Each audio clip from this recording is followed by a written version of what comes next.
Okay, so Emirates First Class is arguably the most viral plane seat in the world, with world-class dining, a shower in the sky. You've probably seen that seat online a dozen times. But what about Emirates Business Class? Why isn't it talked about nearly as much, and is it worth the upgrade on your next flight with Emirates? Well, today we're putting our own money on the line to find out, because we just upgraded our Emirates economy seats to Emirates Business Class, and we'll be taking you on our journey from Phuket, Thailand to Dubai to find out, is Emirates Business Class really worth it? Let's head to the airport and find out.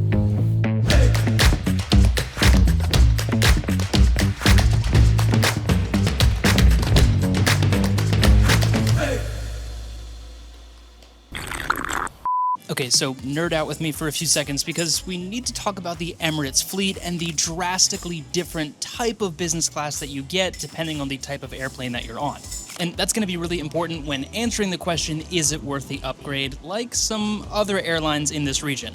Qatar, I'm talking about you. So at least at the time of recording this video, towards the end of 2024, the Emirates fleet is almost entirely made up of A380s, which is the giant double-decker plane with the onboard shower and all that good stuff, and then a large number of Boeing 777s as well. Now, for all of my aviation nerds that are watching, yes, I know that the 777 comes in a few different versions, and Emirates does obviously have a few new airplanes on order for future years. But for today's video, we're going to keep it simple with those two aircraft. Now, the reason I mention all of these nerdy details that might seem unimportant to you is that, again, the type of plane that you're on and the route that you're flying is going to determine the type of business class experience that you have with Emirates, which actually brings us to the type of plane and the route that we're flying in today's video. Barring any answered prayers and a last-minute aircraft change, we'll be flying today on the older version of Emirates Boeing 777-300ER, which has not yet been retrofitted and therefore has the infamous 232 business class setup. In case that means absolutely nothing to you, most business class hard products these days are a 1-2-1 configuration. And while it's not exactly a fair comparison, since again, Emirates has started retrofitting many of their 777s to 1-2-1, the 232 setup that we're flying in today's video has been controversial to say the least.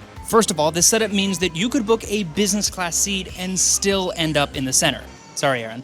And even if you end up with a window seat, you would hypothetically have to climb over your neighbor in order to get to the aisle, which when paying for the premium experience of business class isn't exactly ideal. Take all of that with a grain of salt though, because speaking from my own experience, one of the very first business class products that I ever flew was actually the older Lufthansa hard product, which has a similar setup where you have to climb over your neighbor in order to get to the aisle. And at that time, I honestly didn't even care about that because I was just so excited to be flying any kind of business class. So depending on the person, it might not really bother you that much. And if you're like me and you're flying with a companion and you're able to sit together, then honestly, this is kind of a non-issue if you ask me. All right, I think that's enough nerding out about different airplane types. Despite the older configuration, I am still so excited for today's flight, and this is actually our first time ever flying Emirates Business Class, so I am really excited to check it out. Don't ask. I don't even know. Like the mixture here at the Forward Pass Lounge. You never know what you're gonna find.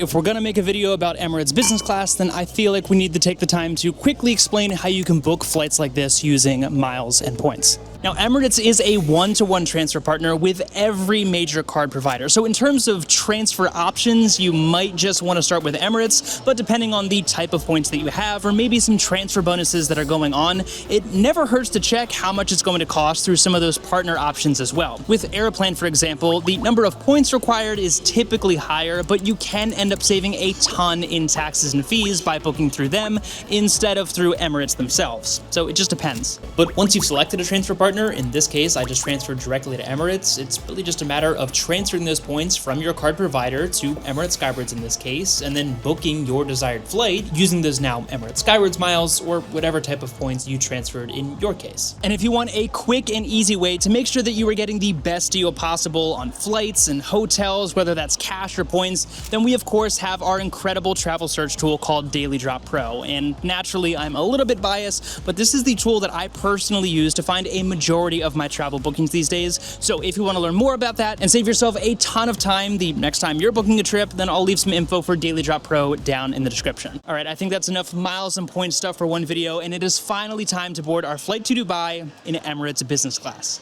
Things started off strong since our bus gate meant that we got to board this wide-body plane from the ground, which the little kid in me always loves. Once we found our way to our seats, we were offered some champagne, and Emirates quickly earned some more bonus points for having warm cashews. They're warm. It really is the little things. Now, if you're wondering just how old this plane is, well, I think this remote says it all. But despite that and the weird seat layout, as usual, Erin was still having a good time. How was the center seat? It's kind of like a little tighter than you would expect, but honestly, I feel like you have the most privacy here.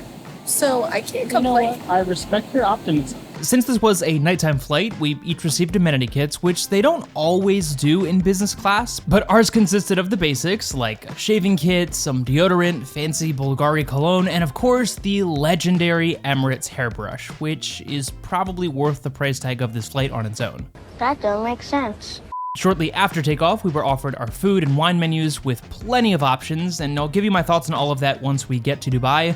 But like every good airline review, let's go hide in the bathroom and see how things are going so far. All right, so far Emirates business class has been pretty okay. The seat configuration is definitely weird. I know this is an older plane and hasn't been retrofitted yet. Very grateful to have a wife who's such a good sport about that sort of thing and doesn't really care that it's a business class seat in the center. But the service has definitely been the best part. The food was okay. The seat's definitely a little weird. It doesn't lie all the way flat, but I'm not one to complain about that sort of thing. Got a couple hours left, so I'm gonna get some work done, but I'll see you in Dubai. Or so I thought. After returning to my seat, the flight attendant had made up my bed with perhaps the world's most comfortable mattress topper, and one look at the starry ceiling, and it was lights out. Before I knew it, we were landing in Dubai, so let's head over to our hotel and see if it was worth the upgrade. Well, we got some rest after our long flight over here to Dubai, and that gave me a chance to process my thoughts on our interesting Emirates business class experience. Now, before we get into my specific thoughts, as per usual, you're never gonna hear me complain in general about any business class experience. And overall, this was a pretty fantastic flight. I can't emphasize enough that we were on a yet-to-be retrofitted 777, which means it's really hard to fairly compare this to other business class products that we've flown, but needless to say, I can see why Emirates is finally updating their hard product on all of their 777s. Erin was a good sport about the whole thing, but a middle seat in business class is just weird, not to mention the whole climbing over your neighbor to get to the aisle if you're sitting at a window seat.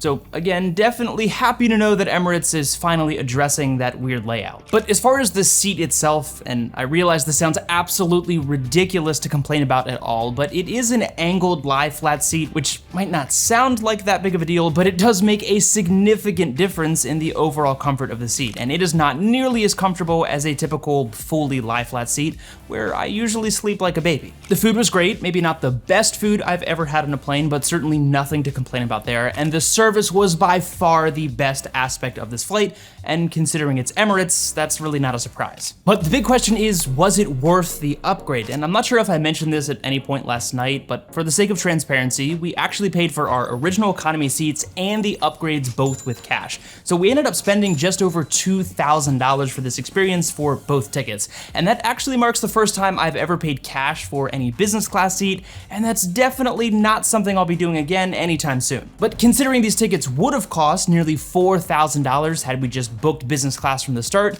we essentially got a 50% discount using this last minute upgrade strategy, which I'm not gonna complain about. All of that being said, I think in our specific situation with a costly upgrade to an outdated business class product, I'd say no. I don't think it was worth the upgrade for us, and if I could go back, I probably would save the $1,400 to upgrade and stick with our original economy seats. That being said, I always love flying in a new business class product that I've never flown before, and if you ever have the opportunity to upgrade to one of their retrofitted 777-300ERs or one of their A380s, then I would say, not that I've ever flown one of those, but it's probably worth the upgrade in those cases at least one time in your life. Just try not to pick the very first row like I did, because otherwise you will spend the entire flight looking at the even nicer first class seats. Let me know what you think of Emirates down in the comments though, because that's just my opinion. And as always, if you want to check out the latest welcome offers and help support Daily Drop, then I'll link to our top travel credit cards page down in the description. And also be sure to check out Daily Drop Pro,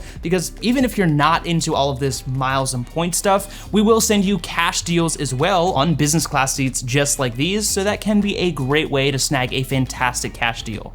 All right, that's pretty much it. I'm gonna go ride a camel in the desert. See you next week.